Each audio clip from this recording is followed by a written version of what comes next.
What's up, everybody? I hope you're doing well. Well, I remember back when I was an undergrad and kind of wanting to be a therapist someday, I had this picture in my mind of what being a therapist would be like, but at the same time, because of the nature of confidentiality, there's just no way to really see what being a therapist is actually like until you're doing it yourself. In fact, I remember in undergrad frantically asking different therapists if I could shadow them in their work because I just really wanted to know what it was like to be a therapist. And of course, I know now why shadowing a therapist is not a thing, but we're not gonna get into that in this video. So what I thought I would do is I thought I'd put together a video to show from my perspective what being a therapist is really like after being in the field for the last 13 years, just so that, you know, if any of you all are wondering what it's like, you can get a small snapshot of what it's really been like for me. I will say there were a lot of things that have gone very differently than I expected, but it's also incredibly rewarding and I'm so glad I've become a therapist. So I hope you enjoy this video as much as I've enjoyed putting it together. Let's hop into it. Welcome to Private Practice Skills. I'm Dr. Marie Fang, psychologist in private practice. I post videos offering tools I learned the hard way about starting and growing private practice so that you don't have to. So I had imagined when I'd be sitting with my clients that I would just always have this serious look on my face and be nodding along and analyzing them.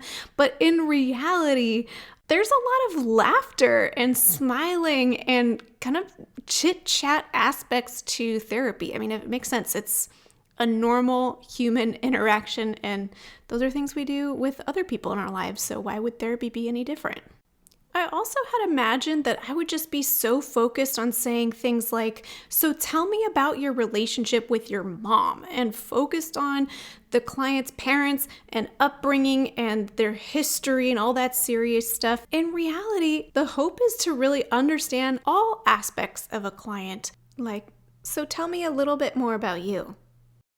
As far as how clients behave during session, there's this stereotype that I totally believe that clients lie down on the couch and spend most of the time griping or crying or some version of falling apart. And though that is very much an aspect of therapy, more often than not, clients come in casual, happy to see me, and most of the time is not spent crying about life. In fact, I would venture to guess that most of what a client looks like during a therapy session without the audio probably looks like how they would look over coffee with a friend. When it comes to how we help clients in therapy, I used to think we were supposed to give super direct advice and say something like, let me tell you what I think you should do, rather than something that's more open and invitational, like, I wonder what you think you should do. Now, as far as taking notes during session, I always thought that what a therapist wrote down was like these super analytic, deep thoughts about what was going on for this client, when in reality, what I take notes about is stuff to jog my memory about things like topics we covered, names of significant others, and things to circle back to, just so I don't forget. As far as what happens in between clients, I used to think that therapists had this like super zen experience. Maybe they would spend some time, meditating, or maybe reading a good book, or just enjoying a sip of coffee. In reality, if we're lucky, we have maybe about 10 minutes to run to the bathroom and hopefully catch a snack if we can, respond to any client emails we need to get back to quickly, and return any client phone calls that we missed while we were in session. When it comes to billing insurance as a therapist, I used to think it would be a fairly straightforward process of maybe, printing out some type of form and dropping it into the mail, or maybe submitting it online, when in reality, a significant portion of your work week is spent on hold with insurance companies contesting denied claims.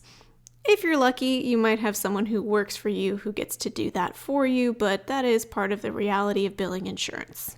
As far as what it's like to work at an agency setting, I used to think you'd spend most of your time, caring for your therapy clients, when in reality, a significant portion of your time would also be spent on things like catching up on paperwork, calling clients who no-showed, which tends to happen a lot at agencies, and doing things like attending trainings covering the latest county productivity requirements.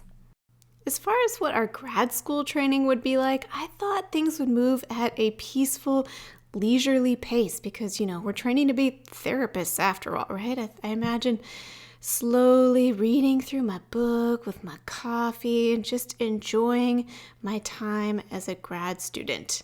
In reality, grad school involves a lot of skimming because you're assigned literally thousands of pages to read every single week. There's no way you can leisurely read everything, and staying up late at night doing yet another personal reflection paper.